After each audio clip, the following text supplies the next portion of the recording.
Dans cette maison, loin du tumulte, je me suis posé pour faire ce que j'aime le plus au monde, des rencontres. Bonjour. Bonjour. Ça va bien? Découvrir des itinéraires inspirants. C'est un saut où je suis à 8-10 mètres de hauteur. Et donc je suis tombé, je me suis fracturé la 11e et la 12e dorsale. Et donc là, moi je suis emmené au poste de secours, les premières radios.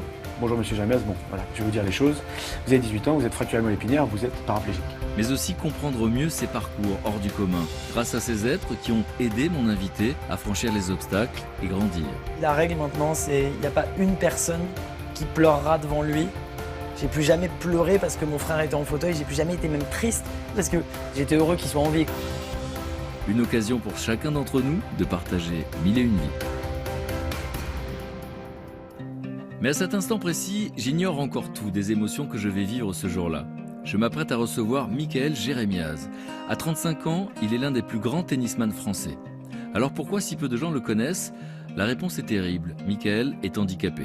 Attention, inutile d'être triste à sa place, Mickaël possède plus d'énergie que vous et moi. Une fougue venue de son enfance, car si son corps s'est brisé, un jour d'hiver, sur une bosse à la montagne, son clan autour de lui semble indestructible. Malgré tout, à 18 ans seulement, ce jeune sportif plein de vie a dû traverser des moments terribles pour composer avec ce nouveau corps qui n'était plus que douleur et absence. Mais c'est bien victorieux qu'il est sorti de ce combat-là. Il sera cette année le porte-drapeau de l'équipe de France paralympique aux Jeux de Rio. C'est à la veille de cet accomplissement qu'il me fait l'honneur de passer me voir. Ça va bien, vous me parlez comme si on se connaissait déjà. Bah non, c'est comme ça que je parle à tout le monde. C'est vrai? Ouais. Vous savez que je suis super méga content de vous voir. Pourquoi? Parce que j'ai beaucoup entendu parler de vous. Ouais. En bien. Parce que j'adore rencontrer des gens inspirants. Ce que j'appelle des gens inspirants, souvent c'est soit des gens qui ont réalisé leurs rêves, qui ont surmonté les obstacles, soit des gens qui ont surmonté des épreuves. Un peu des deux. Un peu des deux, Un peu des non deux, je crois. Un peu des deux. Donc c'est pour ça déjà que je veux vous rencontrer. Et puis parce qu'on se rencontre à quelques heures d'un moment très important. Qu'est-ce que je vous sers? Un thé? Ouais. Un thé? Super. J'ai oublié un truc dans l'entrée parce que j'ai trop envie qu'on commente. Il va falloir qu'on commente cette photo. Hein. Ah. Moi je suis content que vous ayez quitté le président pour me parler. Hein.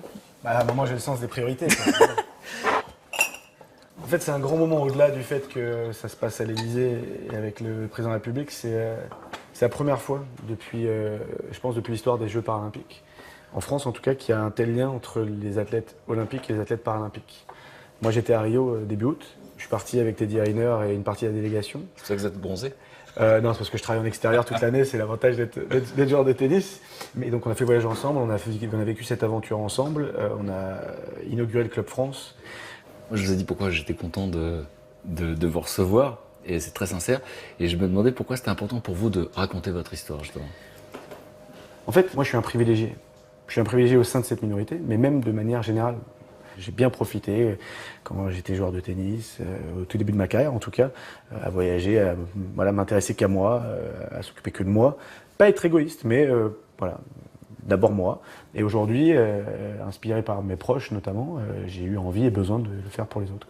Et alors on va parler de vous si vous voulez bien. Je veux savoir juste ce qu'on ressent au moment où ça se passe. On est sur le perron de l'Élysée, quel que soit le président de la République d'ailleurs, hein, c'est le président de la République du pays dans lequel on vit depuis qu'on est enfant. Et donc il est admiratif de vous, le mec qui est en face de moi. Non, c'est un grand moment de fierté, je ne peux pas le nier. On est fiers du fait d'avoir cette position, d'être honoré de cette manière-là, de nous accorder aussi cette confiance-là. Pour moi, c'est une reconnaissance. Ça se voit un peu, je suis fier. Je suis fier, je suis content. Voilà, c'est moi le porte-drapeau.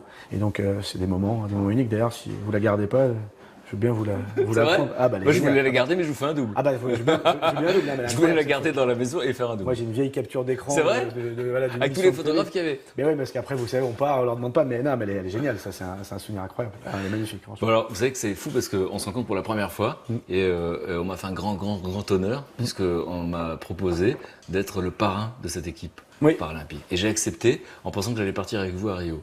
Et puis la vie a fait que le patron de France 2 m'a proposé de faire une émission tous les jours et de donner rendez-vous aux téléspectateurs à 14h. Donc je ne peux pas partir. Donc vous voyez, un homme frustré. Et frustré, vous savez quoi? De ne pas connaître les 127 athlètes. Donc vous les embrasserez de ma part. Mais vous savez de quoi je suis fier? C'est que pour la première fois, effectivement, vous l'avez dit, c'est qu'on va pouvoir suivre ces JO. D'abord la cérémonie d'ouverture, c'est après-demain à 22h30. Vous serez à Rio, nous on sera à Paris. Et on va pouvoir la suivre en direct sur France 2. Et puis tous les soirs. tous les soirs, deuxième partie soirée sur France 2, et puis sur France 3 et sur France 4. Bah, ça fait plaisir qu'on y arrive enfin. Parce que je pense qu'on est au moins aussi inspirant qu'eux, on est au moins aussi sportif de haut niveau qu'eux. Et en plus, c'est ce que vous disiez, on a, nous, vécu et traversé quelque chose que la plupart des athlètes olympiques n'ont jamais vécu, n'ont jamais dû affronter. Ce qui donne une profondeur, je pense, à notre parcours, à notre identité, qui fait que quand vous allez regarder ça là, dans les jours qui viennent, vous allez être bluffé, vous allez en redemander. Et on aura besoin que vous en demandiez pour qu'on vous en mette plein la vue pendant des années. Je vous connais depuis 10 minutes, je vous attends déjà. C'est ce que je voudrais qu'on fasse, c'est qu'en préparant cet entretien, j'ai vraiment replongé dans votre vie. Ouais. Vous m'avez même confié des photos et je me suis permis de les exposer. Ce que je peux juste vous dire, c'est que je crois que 100% des valides ont parmi les cauchemars les pires pour eux, c'est qu'il leur arrive un accident comme le vôtre. Ouais. Et savoir ce que vous en avez fait, c'est quelque chose dont je suis impatient qu'on parle. Moi aussi. Allons inspirer les gens. À tout de suite. Je vous rejoins.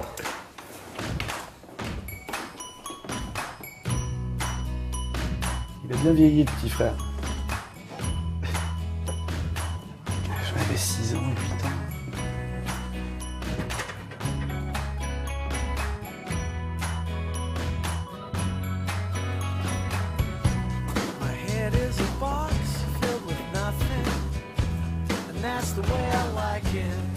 Djokovic. Ah, ça, c'est un grand moment.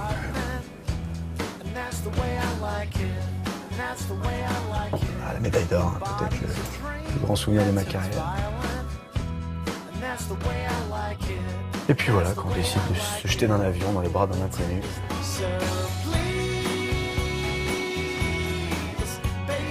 D'ailleurs, il faut que je le refasse. Mickaël est un joueur de tennis professionnel accompli.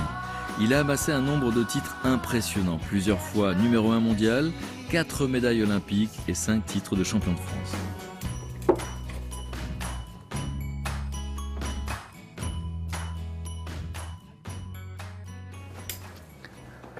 Ah, ça a l'air plus confortable, ça.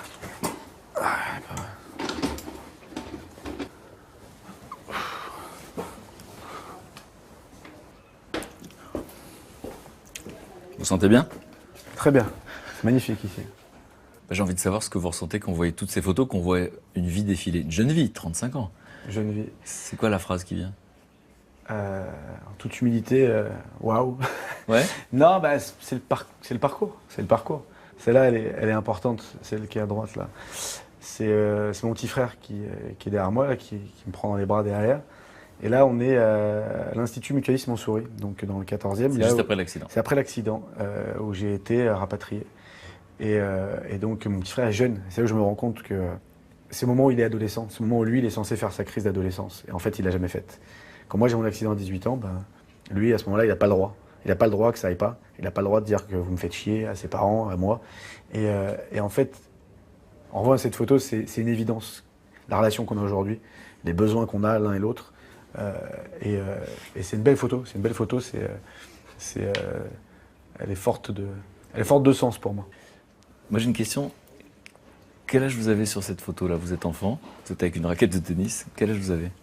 Bah, je dois avoir au moins 7 ans. Parce que j'ai commencé le tennis, le mini-tennis, quand j'avais 6 ans.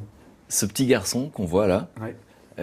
À cet instant précis, évidemment, ne sait pas ce qui va se passer pendant les 30 années qui vont suivre. Si, par un pouvoir magique extraordinaire, l'adulte que vous êtes pouvait aller dans le passé et dire quelque chose à l'oreille du petit, qu'est-ce qu'il lui dirait? En fait, le seul truc que je lui dirais à ma version, à ma petite version, petit garçon, c'est effectivement, tu vas vivre pas une tragédie, tu vas vivre un accident de la vie extrêmement brutal, violent. Toi, tu as des aptitudes que peut-être tout le monde n'a pas. Tu vas rebondir plutôt rapidement et tu vas avoir une vie pas ordinaire, dans laquelle, a priori, je touche du bois que ça continue, mais dans laquelle je suis extrêmement heureux et épanoui. Fais quand même attention à tes proches, parce que pour eux, ça va être très très dur. Père cardiologue, mère enseignante, la famille de Mickaël est unie, heureuse, aimante. Mais être le cadet d'une fratrie de 3 enfants comporte ses avantages et ses inconvénients. Il veut dépasser ses frères, être le meilleur, se faire remarquer à l'école comme à la maison. Une compétition joyeuse s'engage à la moindre occasion. De cette émulation sportive naît son goût pour le tennis, mais de ce besoin d'être vu viendra aussi la tragédie. Et c'est à 18 ans, le 7 février 2000, que survient l'accident. Quand vous avez 18 ans, vous allez vivre un accident. De quoi vous vous souvenez de ce jour-là, en fait? C'est une tragédie. Quand ça arrive, c'est une tragédie. Mais moi, je ne le sais pas que c'est une tragédie. Moi, quand j'ai mon accident, j'ai 4 jours de blackout. Alors attendez, l'accident, ça se passe... Je veux savoir de quoi on se souvient ce jour-là. Vous êtes au ski? Ouais, je vous raconte rapidement la journée. Je suis au ski comme chaque année, avec mes parents, mes frères, mes cousins, mes oncles et tantes. On part au ski. Cette année, on va à Voriaz. Je suis jamais allé de ma vie. Et donc, on skie toute la matinée. Et puis le midi, il fait pas beau. Les parents et les oncles et tantes nous disent bon, bah, nous, on va rester là. Et bah, si vous voulez, on se rejoint ce soir parce que nous, on voulait continuer à skier. Donc là, on part skier avec mon grand frère, mon petit frère, mon cousin, Maxime, et Stan, l'ami d'enfance de mon grand frère. Et donc, on part, il fait vraiment pas beau. Il fait vraiment pas beau, donc on va dans un parc de surf parce qu'il y a un tout peu plus de visibilité. Mais on n'est pas surfeur. Il y a marqué parc snowpark exclusivement réservé aux surfeurs. En même temps, nous, on s'en fout. Et donc là, on fait des sauts. Il y a 3 sauts. C'est des big air. On appelle ça des big air. C'est un saut où vous arrivez comme ça. Il monte presque à la verticale. Il y a un plat sur le dessus pour que les surfeurs puissent faire des figures. Et on atterrit dans la pente. Et puis, il est tard. Et il faut rentrer. Donc, mon grand frère nous propose de faire un dernier saut. Il fait bah, allez, je vous arbitre. On vous attend en bas du saut. Vous faites une petite compète entre vous. Compète entre Stan et moi. Moi, j'ai un combat à mener contre mon grand frère. Pas contre, mais auprès de mon grand frère. C'est stimulé, quoi. C'est mon grand frère, mes amis à cette époque-là, c'est les amis de mon grand frère. Mes soirées, c'est les soirées de mon grand frère. Je vis pas dans son ombre, parce que j'ai mon identité, mais je suis le petit frère d'eux. Et donc ce jour-là, moi j'ai envie de mettre à l'amende le meilleur ami de mon grand frère. Je pousse sur mes bâtons, je m'élance. Premier saut, je monte assez haut. Quand je parle de haut, c'est quelques mètres. Puis il y a le deuxième saut, mais là je freine pas. Là je monte haut, beaucoup plus haut, et je perds un petit peu l'équilibre en l'air. Je sens que je ne maîtrise pas. Arrive le troisième saut. Bah là, j'ai 2 options. Soit je fais des virages, je ralentis, soit j'y vais. Et à ce moment-là, je serre les dents. C'est le moment où, vous savez, c'est comme vous êtes en voiture ou comme que vous faites du karting, truc, ça passe, je suis pas sûr que ça passe, ah, j'y vais quand même. Où on se dit quand même, on est Et on con, s'est tous entendu plein de fois dire j'ai eu chaud. Oui. Et là, à ce moment-là, moi, c'est ce que j'aurais dit si je m'étais pas planté. Mais à ce moment-là, je ne freine pas. J'ai ressenti, la dernière sensation que j'ai, c'est le grand 8. Je sais pas si vous avez déjà fait le grand 8. Vous arrivez dans la descente. Et au moment où ça remonte, c'est comme un train qui vous rend dans l'espèce de... Et là, c'est mon dernier souvenir. Et je pense qu'à ce moment-là, j'ai eu la plus grosse frayeur de ma vie. Et c'est peut-être ce qui m'a sauvé la vie parce que mes frères m'ont décrit comme un pantin désarticulé. En l'air. En l'air. C'est un saut où je suis à 8-10 mètres de hauteur. Et je m'envole, en fait. Je me suis envolé. Et donc je suis tombé. Et je suis tombé en fait sur le côté, pas dans la descente, ce qui aurait peut-être été moins grave. Je suis tombé sur le côté. Donc c'était assez verglacé. Donc en fait, je tombe de 10 mètres sur du dur, quoi. Et là, quand ils arrivent, je commence à me plaindre. Laissez-moi, j'ai mal. Et en fait, je me plains de mon dos. J'ai mal au dos. Eux, à ce moment-là, ils savent pas ce que j'ai. Je viens de me fracturer les 2 fémurs. Fémurs, c'est 2 os de la cuisse qui sont les plus durs, les plus résistants du corps humain. Donc 2 fractures, on l'a su plus tard, mais 2 fractures. Une fracture simple à droite comme ça, et une double fracture à gauche avec un fragment parti. Ce qui montre la violence du choc. Et donc là, en fait, il est plus très fort, et j'ai pas de réaction, je me plains que de mon dos. Donc là, ils comprennent qu'il y a un problème. Ils comprennent qu'il y a un problème que manifestement, je sens plus mes jambes. Parce que je me suis aussi fracturé la 11e et la 12e dorsale. Tout ça, ce que vous racontez, c'est quelque chose, même quand vous vous plaignez et que vous reprenez ça, je m'en conscience, souviens pas. vous ne vous rappelez pas de ça. Je suis conscient, mais j'ai aucun souvenir de ça. D'accord. Et donc là, moi, je suis emmené au poste de secours, les premières radios. Et donc mon père est médecin et il voit les radios. Et donc là, il voit, avec mon oncle qui est médecin aussi, qui lui est généraliste, ils regardent ensemble. Et là, donc il voit, bon, une fracture des fémurs. Une fracture des fémurs, en soi, c'est rien. C'est quoi, c'est rien. Une fracture, on réduit la fracture, et puis après, un peu de réduc. Et au pire du pire, ben, on boitera. Je veux dire, si vraiment c'est des énormes fractures qui ne sont pas bien mises. Mais là, il voit fracture de la colonne vertébrale. Et donc avec, pour l'instant, paralysie. On ne sait pas ce qui va se passer, mais paralysie des jambes. Et donc là, mon père, en fait, est devenu fou. Un espèce d'état animal. Il se tapait la tête contre le mur parce que... Il m'a raconté que lui, en fait, quand il était interne, qu'il faisait ses gardes aux urgences, il y avait des fois des jeunes qui arrivaient accidentés, comme moi, paraplégiques. Et eux se disaient, entre internes, à ce moment-là, pour eux, se retrouver en fauteuil roulant quand vous avez 20 piges, il n'y a pas pire. Donc pour lui, oui, c'est synonyme de... C'est terminé, c'est terminé.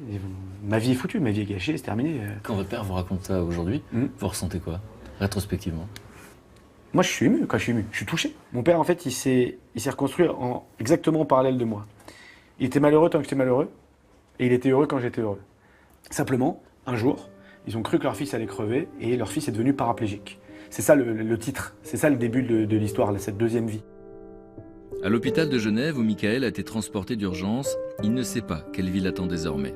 Il est assommé par les antidouleurs, dans un état second, encore loin de son corps. Transféré à Paris, à l'Institut Montsouris, c'est dans la chambre 425 qu'il retrouve peu à peu ses esprits. Est-ce que vous passez par plusieurs phases ou est-ce que vous êtes dans l'acceptation tout de suite? Est-ce qu'il y a un moment... Alors, qu'est-ce qui précède l'acceptation? En fait, l'acceptation, elle a mis du temps, elle a mis des années. Le truc, c'est que la prise de conscience met du temps. La prise de conscience met du temps parce qu'il n'y a personne qui vient vous dire « Bonjour monsieur Jérémiaz, bon, voilà, je vais vous dire les choses. Vous avez 18 ans, vous êtes fracturé à la moelle épinière, vous êtes paraplégique. » Personne ne fait ça. À ce moment-là, au tout début, personne ne le fait. Et en fait, c'est mon oncle. Je lui fais « Qu'est-ce que j'ai vraiment? Qu'est-ce que j'ai et qu'est-ce qui va se passer? Qu'est-ce que je vais récupérer ?» Je ne dis pas « Quand est-ce que je vais remarcher ?» Et donc là, il m'explique « Je vais être handicapé. Il y a de l'espoir. » Parce que j'ai une compression de la moelle épinière, c'est-à-dire que j'ai deux vertèbres, la 11e et la 12e, qui se sont fracturées, qui ont comprimé la moelle épinière, mais pas sectionnées. Ce qui fait que, une fois que l'œdème qui s'est créé au moment de la fracture va se résorber, je vais récupérer. On ne sait pas quoi, on sait que ce ne sera pas tout, mais je vais récupérer. Ils me disent un peu de sensibilité, un peu de motricité. Donc moi, à ce moment-là, je suis quand même optimiste, pas sur le fait de remarcher, mais Vous retenez le positif. Non, ben, je me dis, bon, ben, il va se passer des choses. Et en fait, il se passe des choses tous les jours.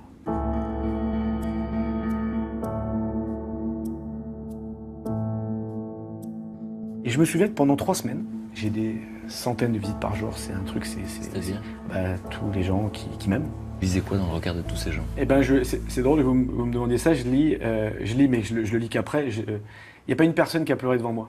Mon grand frère, lui, en fait, il me l'a dit plus tard. C'est lui qui fait rentrer les gens. Il leur fait bien comprendre que vous avez le droit de ressentir ce que vous voulez. Je suis personne pour vous interdire de ressentir quoi que ce soit. Par contre, vous avez interdiction de pleurer devant lui. Votre souffrance, vous serrez les dents, vous la gardez pour vous, vous viendrez chialer après, mais par contre, vous lui envoyez pas ça à la figure. C'est pas moi qui ai donné ça comme conseil. Il a quel âge à ce moment-là? Il a 20 ans.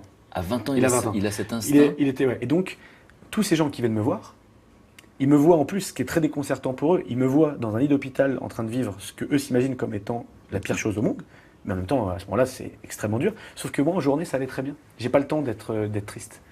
On s'occupe de moi du réveil jusqu'au coucher.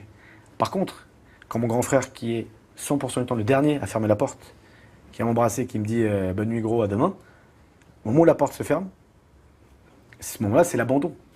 Je le vis pas comme un abandon au sens où il m'abandonne, c'est un méchant. Mais à ce moment-là, je vais être seul face à mes angoisses, face à ma souffrance et prisonnier de mon corps. Parce qu'à ce moment-là, je suis prisonnier de mon corps. Moi, je suis allongé, donc imaginez, vous avez un corset, vous ne pouvez pas bouger. C'est-à-dire qu'en plus, vous avez des douleurs fantômes, c'est comme les personnes amputées, c'est-à-dire que c'est le syndrome de la jambe amputée, votre pied vous gratte alors que votre pied n'existe plus. Moi, il existe toujours, mais je ne le sens plus, mais j'ai des sensations de brûlure, de douleur. Il y a des infirmiers qui, la nuit, viennent vous masser les talons et les fesses, parce qu'il ne faut pas que vous attrapiez d'escar. On vous amène le petit déjeuner, on vous fait la toilette au lit. Sans rentrer dans les détails, on vous fait toute la toilette au lit. Vous faites vos besoins dans le lit. Vous faites vos besoins dans le lit. Donc à ce moment-là, vous êtes un enfant. C'est un enfant. Quand je dis un enfant, c'est pas un enfant de 5 ans. Vous êtes un nourrisson, mais avec l'esprit d'un mec de 18 ans. Donc ça, c'est très dur. Et donc là, moi, à ce moment-là, en fait, j'angoisse parce que j'ai aucune idée de ce que va être ma vie.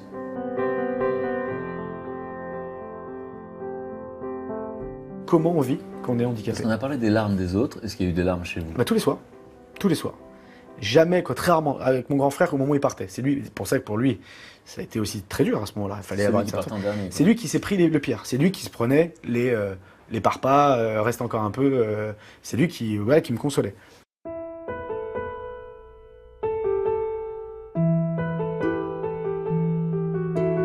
Traumatisé et immobile, Michael a perdu 20 kilos. Bientôt, il se retrouve seul dans une chambre d'un centre de rééducation. Un long voyage commence, durant lequel il devra accepter son nouveau corps. Mais pour le moment, il ne peut rien faire sans l'aide de quelqu'un. Vous vous rappelez de la première fois que vous vous asseyez dans un fauteuil roulant? Ouais, je m'en souviens bien. C'était dans le centre de rééducation et de réadaptation fonctionnelle de Coubert. C'est où je fais ma rééducation pendant 9 mois. Et donc au bout de plusieurs semaines où je faisais de la musculation dans mon lit, où j'essayais de me rééduquer progressivement, ils m'ont amené un fauteuil. Alors c'était pas ce fauteuil-là, c'était un fauteuil, on appelle ça les fauteuils sécu. Dans le monde des handicapés, la sécurité sociale. C'est les fauteuils que la sécurité sociale vous rembourse, qui sont pas du tout adaptés. Ils sont pas du tout adaptés à la réalité de ce que c'est, aux obstacles de la vie de tous les jours. Je vois ça, en fait je le vois dès la première fois comme un allié. Le truc qui va me permettre de sortir de cette chambre. Le truc qui va me permettre d'aller voir l'étage du dessous, d'où viennent ces bruits qui me terrorisent la nuit, parce que j'étais au-dessus du service de neurologie des traumatisés crâniens. en fait, d'aller découvrir l'endroit où je vis là depuis plusieurs semaines. Donc je le vois pas du tout comme une espèce de tas de ferraille froid qui va me pourrir la vie. Je le vois. Quelque chose qui vous permet de C'est bouger. le début de la liberté. Je m'assois dans ce fauteuil-là, très très incliné, c'est des dossiers réglables, donc je suis comme ça avec le fauteuil. Et là on avance, donc je vois déjà des choses défiler. Je rencontre des gens, des personnes handicapées. Je parle pas avec eux pour l'instant, c'est des gens avec qui j'ai pas trop envie de parler. J'ai pas envie d'appartenir à ce monde-là, à ce moment-là, je regarde. Et ça c'est un moment fort parce que en fait dès le premier jour, j'ai senti que j'ai senti que j'allais être capable de faire des choses. Vous disiez il y a un instant, au début je voulais pas être en contact avec le monde des personnes handicapées. Et vous vous rappelez de ces contacts, de ces rencontres? Il y a eu des rencontres déterminantes dans votre reconstruction? Moi, il y a eu une rencontre déterminante. Je me retrouve complètement dépendant de gens que je ne connais pas, des hommes, des femmes, des jeunes, des moins jeunes. Et là, on va m'imposer de vivre avec quelqu'un. Mais pas juste dormir le soir rapidement, mais de vivre avec quelqu'un et de partager l'intimité de la personne. Et là, on me met dans une chambre avec Philippe. Et Philippe est tétraplégique et donc lui est paralysé des membres inférieurs, mais aussi des membres supérieurs. Il a récupéré un peu de motricité au niveau des mains, mais un handicap, là, pour le coup, beaucoup plus lourd que le mien. Et moi, je me souviens toute ma vie, c'est que je voulais pas y aller. On a repoussé, ça a mis plusieurs jours avant que le staff médical arrive à me convaincre. Et le premier jour où j'y vais, quand j'arrive, c'est pas un mec qui fait « Ah, salut, bienvenue, bon, bah moi c'est Philippe ». Non, à ce moment-là, lui, ça le fait chier. Il a eu quelqu'un avec qui il avait construit une relation, qui est parti, il doit recommencer à zéro avec quelqu'un qui, en plus, peut-être, lui, à l'inverse, va arriver, va, malgré lui, va le narguer avec peut-être plus de facilité pour faire des choses que lui n'arrive pas à faire. Donc je vois, à ce moment-là, que je suis pas plus que ça le bienvenu. Et ce soir-là, lui, il a, je sais pas si c'est une bronchite ou une sinusite, en tout cas, lui étant paralysé en partie des muscles respiratoires, cette nuit-là, moi, j'ai angoissé, j'ai passé la nuit à appuyer sur le petit bouton rouge pour que l'infirmier de nuit vienne lui faire du clapping. Clapping, c'est quand vous venez, comme un massage cardiaque, mais un peu plus haut pour faire remonter les glaires, parce que vous n'avez pas la force de les faire remonter, vous n'avez pas les muscles pour les faire remonter et les avaler ou les cracher. Et là, en une seconde, en une nuit, en fait, tout ce que je m'étais dit, tout ce qui me faisait souffrir depuis 2 mois, ben là, je suis face à quelqu'un qui, en fait, en tout cas, physiquement parlant, va en chier et en chie 1000 fois plus que moi. C'est incomparable. Et c'est moi qui, à ce moment-là, est utile à quelqu'un. Et ça change quelque chose? Moi, je pense que c'est là où commence la reconstruction pour moi. Il se trouve des rencontres décisives dans toutes les vies. Philippe fut de celle-là.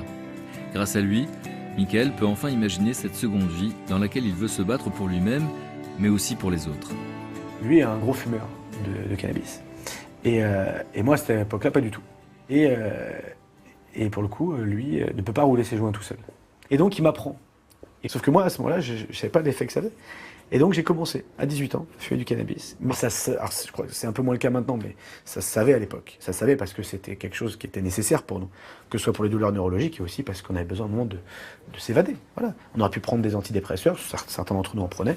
Fumer un joint, notamment dans ce moment-là. Je ne fais pas l'apologie du cannabis, hein, mais dans le monde médical, c'est pas un tabou. Il y a un petit coin dans le centre d'éducation que tous les patients connaissent, et en tout cas tous les fumeurs de joints connaissent. C'est un petit coin dans une forêt où les fauteuils roulants manuels, les fauteuils électriques qui arrivent, il y a les grands brûlés, les amputés, les polytraumas, qui sont en fauteuil ou pas, ceux qui marchent et qui viennent avec leur chaise, et on pose le paquet de clopes, les feuilles, le shit, et on commence à rouler nos joints. Et là, des discussions philosophiques, comme vous pouvez imaginer, quand vous avez une dizaine de gars qui vivent quelque chose quand même d'assez dur, et c'était ça tous les jours. Là, en l'occurrence, c'est un moment où on est sans filet. Et en fait, on se raconte notre journée, on se raconte nos galères. Est-ce qu'on parle de sa journée ou est-ce qu'on parle de choses existentielles? De Parce que tout le monde vit quelque chose de dramatique à ce moment-là. De tout. Il y en a qui sont sur la sortie. Ils vous parlent de leur angoisse de la sortie. Il y en a qui vous racontent qu'ils se sont fait larguer par leur mec. Je dis bien leur mec parce que 95% des garçons qui sont arrivés là-bas, même pour des actions bien plus graves que le mien, ils sont repartis avec leur femme, pour ceux qui étaient en couple. Alors qu'à l'inverse, plus de la moitié des femmes que j'ai vu arriver là-bas pour des accidents des fois bien moins graves que le mien, sont reparties seules. Si quelques années après son accident, Michael rencontre Caroline, avec qui il vient d'avoir Milo, un petit garçon de 5 mois, à l'hôpital sur son lit de souffrance, la question de la sexualité s'est rapidement posée. À nouveau, ce sont ses frères, son clan, qui l'aideront à passer le cap d'une façon radicale. Quand j'ai dit que je vous rencontrais, j'ai des amis qui m'ont posé spontanément la question. Ils m'ont dit, est-ce qu'il a un enfant?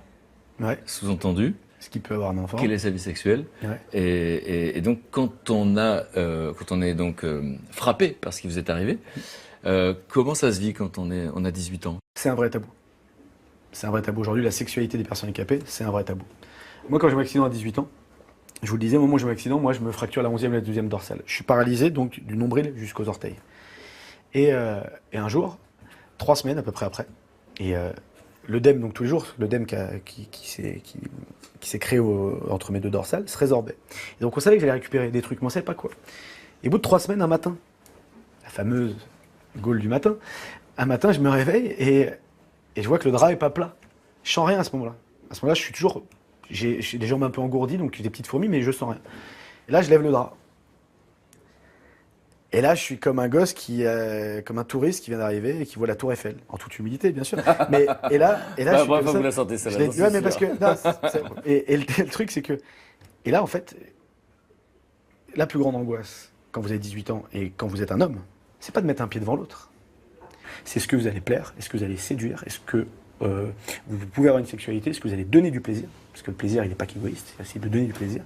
Et surtout, est-ce qu'une femme peut désirer un mec qui est en fauteuil roulant? Donc pendant des semaines, j'ai pas la réponse. Puis il y a cette première érection. Et puis après, ça revient. Donc il y a les érections, et puis et les érections qui ne sont pas que mécaniques au réveil, les érections liées au désir. Parce qu'il y a du désir dans l'environnement où vous êtes. Ah bah déjà il y a des femmes, et puis il y a des femmes séduisantes, des femmes désirables. Et moi je me suis reconstruit notamment aussi par le biais de la séduction, du désir. Et en fait, j'ai eu pendant des mois, voire pendant des années, le besoin de me prouver que j'étais capable, que je pouvais plaire à la terre entière. Et ensuite, ça a été de prouver à la société qu'en fauteuil roulant, qu'une personne handicapée pouvait plaire. Il y a des femmes qui venaient me voir, de manière très cash, on regarde comme ça, avec un sourire et un regard intéressé. Et un regard, elle fait « ça marche en dessous ?» Je ne vous raconte pas la suite, mais pour le coup, ce que moi j'appréhendais, les questions que je me posais, c'est ce que se pose tout le monde. Dans le cadre de la séduction, on pourrait penser que vous n'en avez pas besoin, mais dans le cadre de la séduction, vous avez le sentiment que ça avait une influence? Ah, moi j'en suis persuadé, mais j'ai fait le test. Moi, vous êtes connu, donc ce serait plus compliqué. Prenez mon équivalent valide, on entre en boîte. Moi valide et moi en fauteuil roulant. Moi, quand j'entre, de toute façon, on me remarque. Qu'on aime ma gueule ou pas, on me remarque parce que je suis en fauteuil roulant. Donc déjà, vous n'êtes pas un anonyme, dans un groupe d'anonymes. Après, il y a plusieurs trucs qui sont incontournables. Il faut plaire. Ouais. Bon, après, tous les goûts sont la nature, donc on plaît plus ou moins. Et puis après, effectivement, il y a l'accroche et tout. Moi, le jour où je me suis retrouvé à aller flirter en boîte la première fois, il y a eu une espèce de truc de... Si elle me dit non, qu'est-ce que je m'en fous de toute façon? Je viens d'avoir un accident il y a quelques mois, je failli crever, je suis paraplégique. J'ai été complètement désinhibé. Et je pense que c'est ce qui plaît aussi. Si vous dégagez ça, si vous avez cette confiance en vous et que votre gueule plaît, voilà, ça attire parce qu'on ne connaît pas. Ce qu'on ne connaît pas, ça peut faire peur, mais ça peut aussi attirer. Mickaël, je suis dans une situation que j'ai jamais vécue de ma vie. Je reçois un des plus grands champions du pays. Je pensais qu'on allait un peu parler de tennis. S'en fout. Non mais sérieux. C'est pas essentiel. Et en fait, on a donné rendez-vous parce que je vous ai dit, est-ce que vous pourriez me présenter des gens de votre vie, des gens à qui vous pourriez dire merci, des gens à qui on pourrait dire merci d'exister. Vous avez choisi d'inviter votre petit frère, dont vous avez beaucoup parlé, votre femme, et puis votre meilleur ami. Hein. Et je regarde l'heure et je crois qu'on doit les accueillir. Donc on va parler du tennis parce que j'ai besoin de savoir comment on devient un des plus grands champions de ce pays, vraiment, parce que c'est fou qu'on n'en ait pas parlé du tout. Bah, vous le savez maintenant. Beaucoup de cannabis, beaucoup de femmes et. C'est compatible avec le sport de haut niveau? C'est une vraie question. De quoi? Le cannabis? Oui. Ah bah non, moi j'ai fumé qu'en centre. Déjà c'est interdit, on a contrôle antidopage. C'est important de le dire. Moi c'était une période. Ah non, je rassure mes dirigeants et ceux qui m'ont nommé porte-drapeau. Je ne me drogue pas, je suis propre. Je vous mets au défi de venir me tester. Non, le cannabis ça a été une période de ma vie. Au moment où on découvre le handicap. Oui. Donc on va les accueillir, j'ai plein de questions à leur poser, évidemment, parce que leur regard m'intéresse sur vous. Et puis j'avais envie de vous faire une invitation, en fait, parce que je me rends compte qu'on n'a pas le temps de tout se raconter. Encore une, c'est moi maintenant de vous inviter. Est-ce qu'on pourrait partir, je sais pas, une quinzaine de jours ou 20 jours, si vous avez du temps, pour votre retraite qui arrive bientôt, en terre inconnue? Ça pour le coup, oui, comme moi je vous dis oui. Je vous dis oui parce que... Bon, Merci. Non, mais je vous dis oui pour deux raisons. La première, c'est que je pense que de ce que j'ai vu, moi je suis téléspectateur aussi, je crois que c'est une expérience extraordinaire, inoubliable. Et ensuite, c'est parti aussi, moi, des choses que je me suis souvent dit derrière ma télé. Je fais, si un jour on me proposait, comment ça se passerait concrètement? Je parle même pas du lieu, je parle de la partie pratique. La partie pratique, parce que dans des endroits qui sont particulièrement hostiles. Est-ce que je dois choisir une destination adaptée? Bah surtout pas. Sinon, ce serait pas. En fait, ce aurait moins de sens par rapport à l'émission et par rapport aussi moi à ce que je fais. L'idée, c'est d'aller. Moi, je veux qu'on soit représenté partout et surtout là où on nous attend pas. Moi, je vous donne un oui de principe. Après, Après quoi bah, Et des conditions? moi, je pense qu'il faudra que vous soyez en forme quand même. Parce J'en que suis je sûr. suis autonome, mais je suis dans un milieu pas J'en trop suis hostile. sûr. Après, on va bosser. Je pense qu'on va revenir c'est affûter. sûr. Bon. Mais j'adorerais ça. Non, mais on n'a pas trop de se revoir parce qu'ils nous attendent. Bon, Mais allons je voulais chercher. qu'on en parle juste en tête à tête pour Allons pas vous chercher. sentir obligé. Allons-y. Pour la plupart d'entre nous, ces vies restent des énigmes. Lorsqu'un homme raconte son parcours accidenté comme celui de Michael, il paraît s'en sortir facilement. Il est de ceux qui ont l'humilité de ne pas nous dire la profondeur de leur souffrance. Un mystère demeure, comment s'échappe-t-on du pire? C'est pour tenter de répondre à cette question que j'ai voulu aujourd'hui rencontrer les proches de Michael. Bienvenue, je vous laisse vous installer. Vous pouvez vous mettre là, Jérémy. Jérémy, encore. Pardon. Pourquoi je dis Jérémy tout le temps? Dites-moi que je suis pas le premier. Jérémiaz. Mais dites-moi que je suis pas le premier.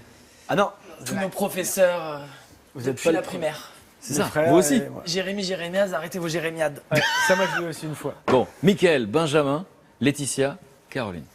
Je voudrais vous faire une révélation. C'est la première fois de ma vie que ça m'arrive.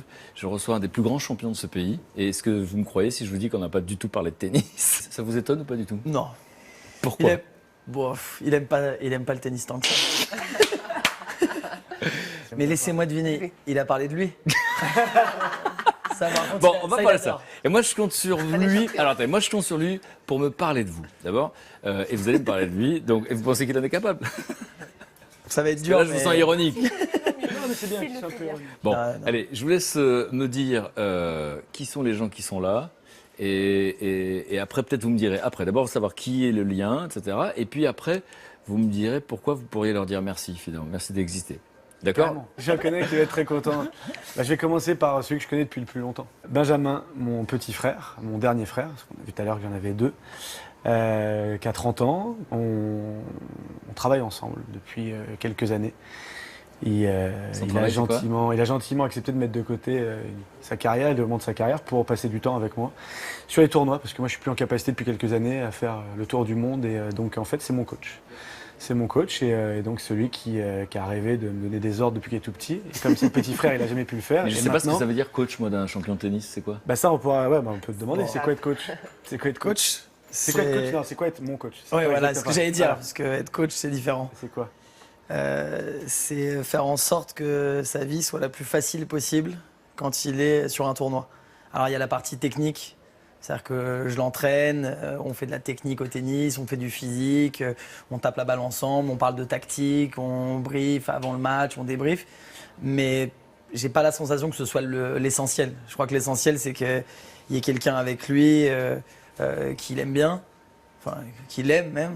Ah, mais je t'aime bien. On en parlera plus tard. Non, ce qui est intéressant, c'est que vous donnez la sensation qu'il a du mal à le dire, c'est ça? Non. Mais on en rigole souvent. On est des C'est- frères, on a une Non, non. pudeur. Non mais tu m'excuses, hein, je te coupe, je suis ton grand frère. Puis c'est un peu mon Allez-y. émission. Non mais on a une pudeur entre frères, même avec nos parents sur nos sentiments, mais en fait parce qu'il n'y a pas besoin de le dire. Moi, je sais que mon petit frère, il est fou amoureux de moi, et c'est aussi pour ça qu'il veut partager autant de choses avec moi. En même temps, il sait que je le ressens aussi, mais on se le dit On pas. dit que ce sont les actes plus que les paroles. Pour le coup, il a prouvé voilà. depuis longtemps, pour le coup. Alors on continue parce que je connais. Dans l'ordre Laetitia. chronologique Laetitia, je la connais depuis plus longtemps que Caroline. En fait, Laetitia, on se connaît.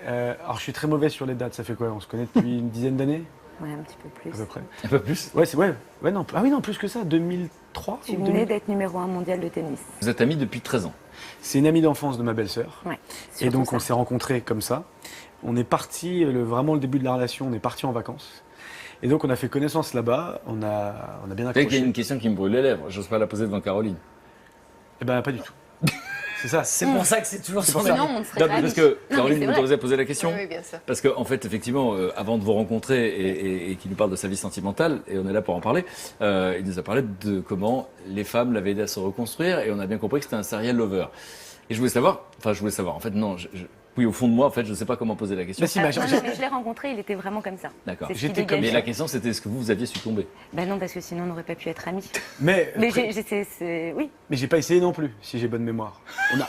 Non, pas Non, vraiment. non. Non, mais parce qu'en fait, on a fait. Non. On a Je fait suis embarrassé.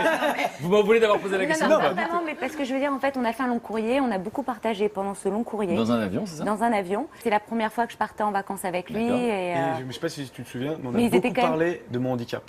Exactement. Tu m'as posé C'est beaucoup énormément de livré. questions et ça, c'est un tue-l'amour, je vous le dis. Il ne faut surtout pas, avant de vouloir sortir avec une fille, parler du handicap, du quotidien, des détails du handicap. Vendez du rêve. Mais on a parlé de ça et en fait, je pense que dès le début, et c'est vraiment, et c'est pour ça, en fait, c'est une des raisons pour lesquelles on est amis. On est amis.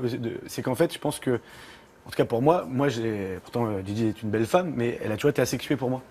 Vraiment. Et donc, Caroline, Alors vous Caroline, êtes sa femme, vous êtes la mère de son enfant, Ouais. 5 mois et demi, Ouais, C'est ça. effectivement. d'accord. Et donc, vous vous êtes rencontrés où et comment? en fait, Caroline était kiné de l'équipe d'Angleterre de tennis en fauteuil. D'accord. Et début des années 2000, je crois que c'était en 2003, 2004, au tout début, Ouais, ouais. elle travaillait pas pour les Anglais là, mais pour le tournoi du British Open. Et moi, de manière extrêmement subtile, je lui ai proposé d'aller en boîte le dernier soir. Pas Mais trop subtil, mais ouais. voilà. Et donc, elle m'a regardé. C'est ce qu'elle m'a dit plus tard. Qu'en gros, t'es qui toi, petit merdeux, à te la raconter. Et donc, elle n'est pas venue. Et il s'est rien passé. Puis, c'est passé quelques années où elle était toujours kiné. Et puis, en 2009, on est passé 2 semaines là aux États-Unis pour des compétitions. Elle était avec les Anglais. Et là, je sais pas, il s'est passé un rapprochement. On a passé une semaine à faire connaissance. Et j'avais jamais fait ça avant. Pardon, parce que moi, je vous connais depuis aujourd'hui. Vous n'êtes pas étonné? Non mais c'est vrai. En fait, c'est la première fois que je faisais les choses dans le bon ordre. Parce qu'en fait, j'étais jamais tombé amoureux avant. Vraiment, je parle d'amour, je parle pas de petit coup de cœur, je parle d'amour. Bah, c'est pas moi qu'il faut le dire, là, pour le coup. Non mais, bah, elle le sait, je lui ai dit. C'est que je t'aime. Ouais. Non, mais cette phrase est forte. Je n'étais jamais tombé Non amoureux. mais Oui, j'ai jamais été amoureux. Jamais été amoureux comme je suis amoureux aujourd'hui. Et en fait, ce qui s'est passé, c'est que on a passé une semaine à se raconter tout ce qu'on n'a pas envie de savoir au début de nos relations en fait. Je sais pas si tu te souviens la dernière soirée où toi t'avais un peu bu, moi non. Et à commencer à se raconter nos histoires passées avec nos ex. À se raconter des histoires que t'as pas envie de connaître quand tu vas sortir avec quelqu'un. Et en fait, c'est elle qui a fait le vrai premier pas. Le jour du départ, je rentre à Paris, donc je suis dans ma chambre d'hôtel. Et là, je reçois un texto d'un numéro anglais, un +44, mais que je connais pas. Et c'était un truc genre, est-ce que le petit Français aventurier oserait me rejoindre à Crabs, voilà le Ah restaurant. bah bravo. Et donc Dans là, le restaurant, un petit, s'il était là à la plage, je donc là moi, savoir ça. je suis dans ma chambre. Avant de partir, Benjamin le sait, les jours de départ, faut pas m'embêter, faut qu'il fasse frais dans le truc, on va avoir 12 heures de vol. Donc là, j'avais mes bas de contention, j'avais mes lentilles, j'ai mes lunettes, je suis habillé en jean et tout, il fait 35 degrés dehors.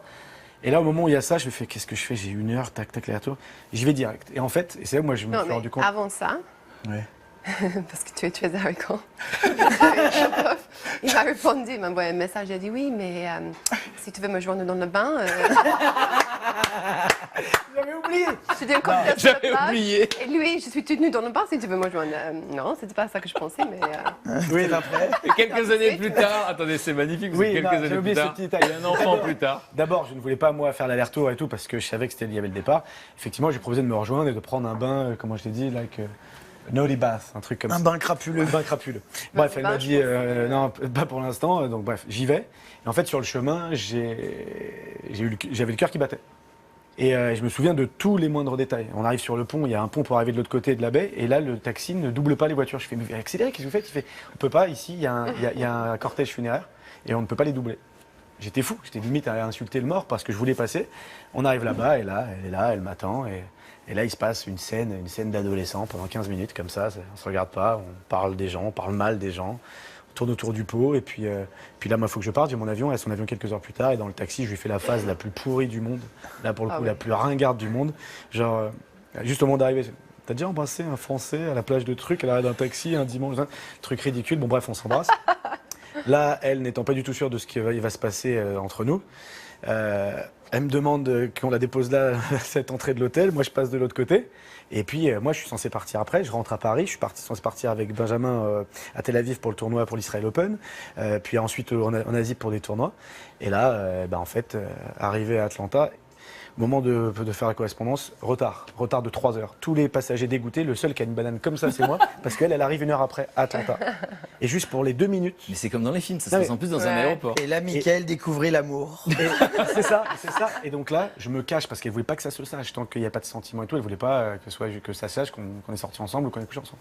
Là, je me cache, je me souviens derrière le foot court, je vois tous les Anglais passer, mais moi je me cache, elle arrive, elle fait je vous rejoins. Juste 2 minutes, elle vient, ça se fait sur mes genoux, on se fait un câlin, on s'embrasse, juste 2 minutes. Elle part et là, pendant tout le vol, j'ai rendu fou mon entraîneur et Florence. Ah là, putain, ça, il se passe un truc, je suis amoureux, je la kiffe, nan. J'étais fou dingue et j'ai annulé ma tournée en Asie pour la rejoindre en Angleterre. On a raconté une histoire que vous connaissez, une histoire incroyable de ce qui s'est passé avant dans sa vie. Et je m'attendais pas une seconde à entendre une histoire d'amour. Moi, je pense qu'il faut faire un film. Je pense qu'il faut. On n'a toujours pas parlé de tennis. Hein. Donc, j'ai envie qu'on parle de tennis parce que c'est une carrière quand même incroyable. Et je suis pas du tout spécialiste sportif, donc je vais faire des erreurs. J'essaie d'apprendre par cœur toutes les médailles, mais il y en a beaucoup trop. Juste avant, c'est dur parce qu'on est en train de rigoler et parler de choses positives. Je voulais savoir si vous êtes d'accord, Benjamin, parce qu'il a beaucoup parlé de vous au moment de l'accident, donc à 18 ans. Vous aviez 14 ans. Et je veux savoir, de votre point de vue, du petit frère, parce qu'il a raconté comment les parents étaient effondrés plus que n'importe qui, comment le grand frère essayait de protéger à l'entrée de la chambre pour dire à tout le monde vos émotions, vous les gardez pour vous, etc. Et comment le petit frère, du coup, va vivre cette période-là. Moi, la semaine qui a suivi l'accident, j'étais effondré, je pleurais toute la journée, j'avais pas très envie de m'alimenter. On était à Genève. En fait, il avait été d'abord amené après l'accident à la clinique d'Avoriaz. Ensuite, il a été emmené en ambulance à Genève dans l'hôpital. Il se fait opérer pendant une dizaine d'heures. Et c'est le lendemain ou le surlendemain, je crois. C'est vous qui Je crois que c'est le surlendemain, en fait, il est en soins intensifs. Et il faut savoir qu'il n'est pas dans une chambre seule à ce moment-là. Il est avec 3-4 personnes. Et on s'est mis autour du lit et puis il nous regarde. Et comme s'il avait mis du papier dans sa bouche ou qu'il imitait Marlon Brando dans Le Parrain. Il nous regarde et il commence à faire une imitation du parrain en nous faisant « Mais vous inquiétez pas, ce n'est qu'une passade, je vais retomber sur mes pattes. » Et là, il nous fait pleurer de rire pendant peut-être 15 minutes de suite. Des trucs que vous n'imaginiez pas une seconde, vous Non, alliez rire non. dans une période comme ça. On s'attendait en fait à se retenir de pleurer pendant quelques minutes. On n'était pas là à se dire est-ce qu'on va être positif. On avait juste envie de le voir, on l'avait toujours pas vu depuis l'accident. On avait envie de le toucher, quoi. Et là, il commence à nous faire ça, et on était morts de rire, quoi. Et en fait, quand on est sorti, donc après parce qu'il fallait qu'il se repose un peu, on est sorti de la chambre d'hôpital. Et là, on a dit la règle maintenant, c'est il n'y a pas une personne qui pleurera devant lui, parce que lui, il pleurera pas. Lui, il pleure pas, il n'est pas en train de s'apitoyer sur son sort. J'ai construit un petit peu naturellement une sorte d'armure qui fait que justement je me suis blindé, que j'ai jamais vraiment été triste pour ça. Alors pendant un temps, ça handicape parce que si on crée une armure, on peut pas créer une protection juste par rapport au handicap de son frère. On la crée forcément pour tout. Donc ce qu'il raconte par rapport aux filles, moi je l'ai eu aussi pendant de nombreuses années, d'avoir du mal à s'attacher. Et on a l'impression qu'on se protège pas, mais en fait on se protège. On n'a pas forcément envie d'exprimer ses sentiments. Et en même temps il le faut bien parce qu'à 14 ans, quand on n'a pas le choix, vaut mieux être blindé. Il y a eu des moments de décalage, quoi. Avec mes parents, il y a eu des moments où il y a des moments de décalage, mais avec lui, il n'y a jamais eu aucun moment de décalage. On parle des parents, et ils ne sont pas là, et j'avais envie de les entendre parce qu'ils ont fait un petit mot. On les écoute. Salut Nounou, tu sais à quel point on aurait aimé être là, mais on est encore en vacances et on compte bien en profiter encore quelques jours. T'inquiète pas, on sera bien là à Rio, près de toi, tout près de toi, comme on l'a toujours été depuis 15 ans, pour t'encourager. On est très fiers de toi et de ton parcours exceptionnel, et surtout on t'aime très fort, Nounou. Allez gros, Sky Baby! Nounou, tu sais que je t'aime très fort, je suis fière de toi. J'ai très hâte d'être à Rio. Je t'aime à la folie. Allez Nounou, à très bientôt.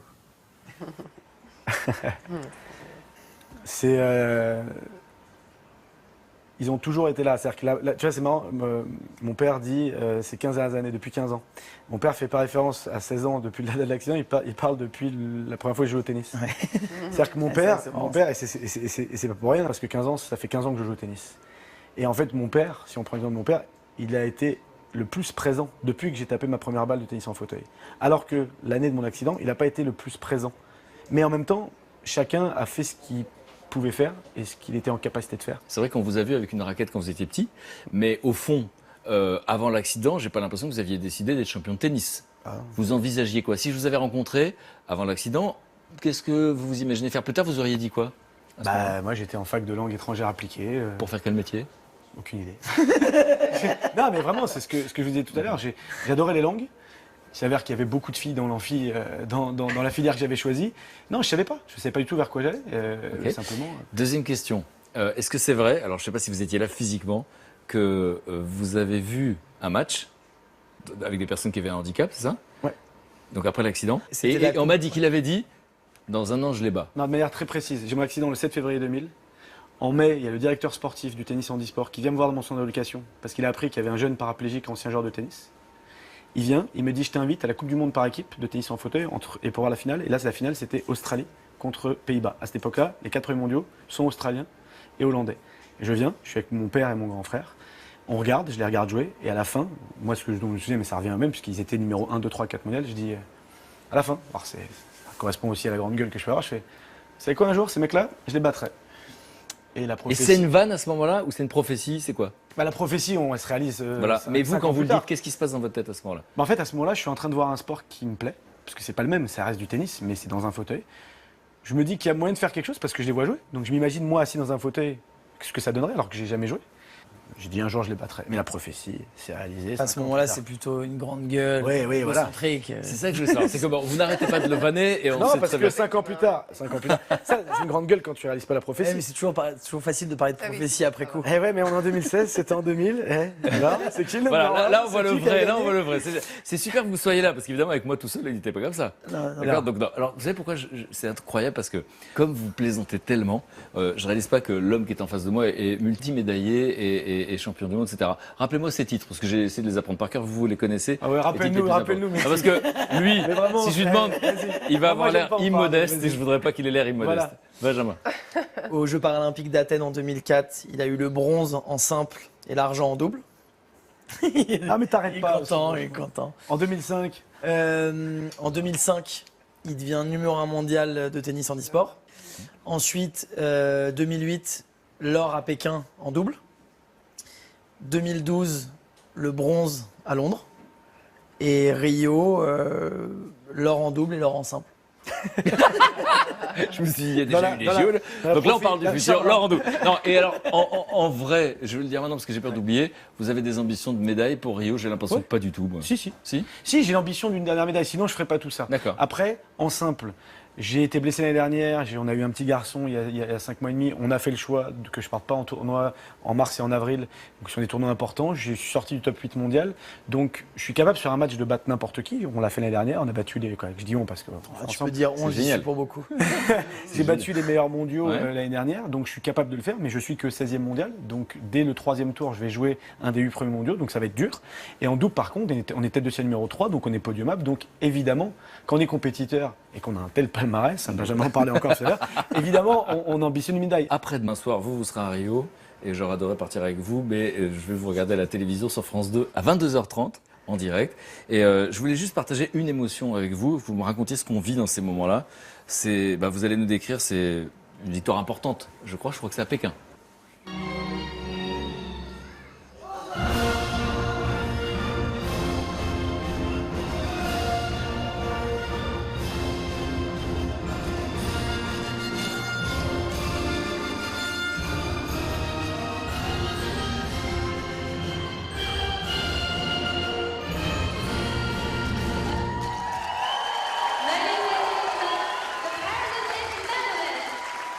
Qu'est-ce que vous ressentez quand vous le voyez? À chaque fois, c'est toujours le même, à l'intérieur, le même kiff, parce que je me souviens comme c'était hier de Donc là, chaque attendez. seconde. Donc là, rappelez-nous où on Là, est. on est avec Stéphane, on est médaillé d'or en double aux Jeux paralympiques. Donc on vient de gagner il n'y a rien de plus. Le rêve de tous les sportifs. Voilà, là ce jour-là, je suis sur le toit du monde. Quoi. On est sur le toit du monde. C'est le début d'une longue période Et on se de dit folie. quoi dans sa tête à ce moment-là? De la fierté du travail accompli, parce qu'on parle de sacrifice.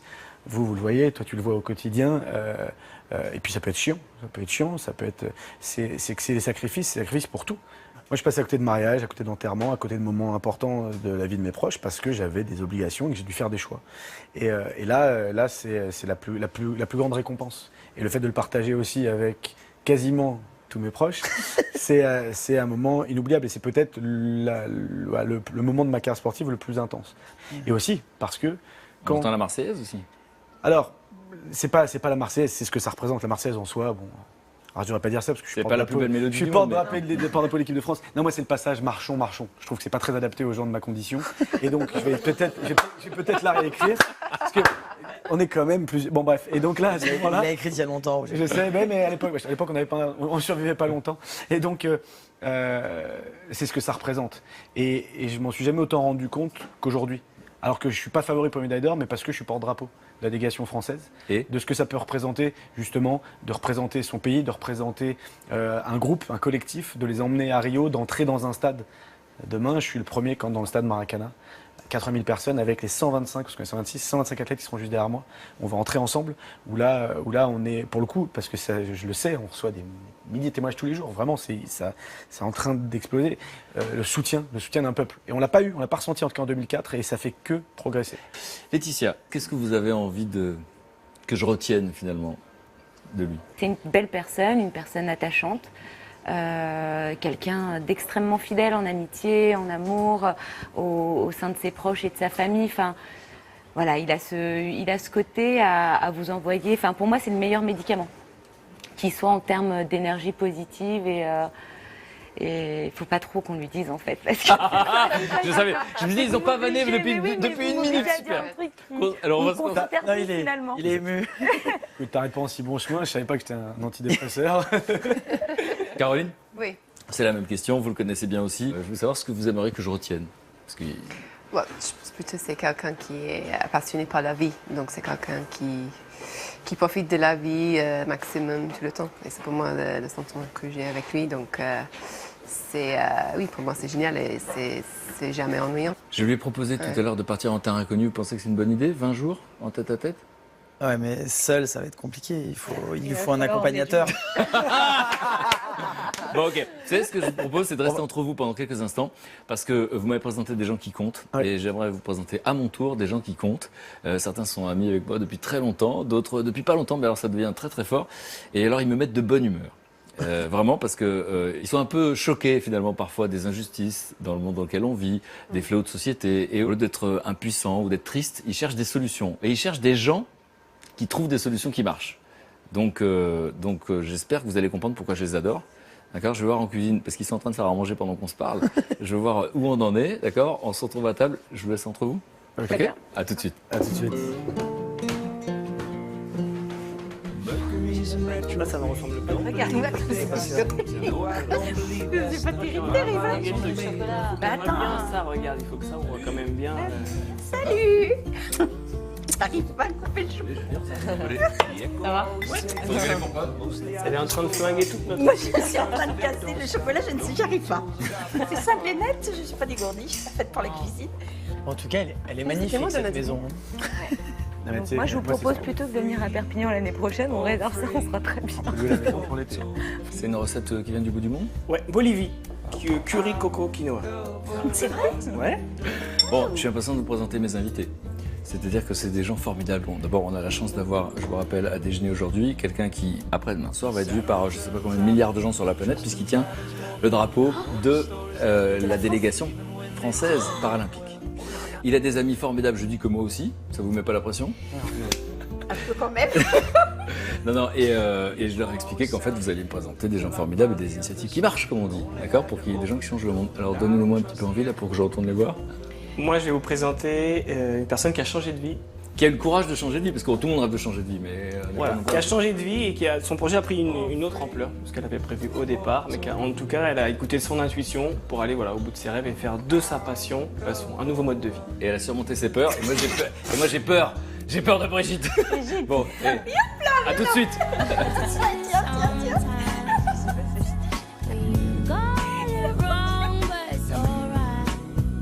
Ça beau temps.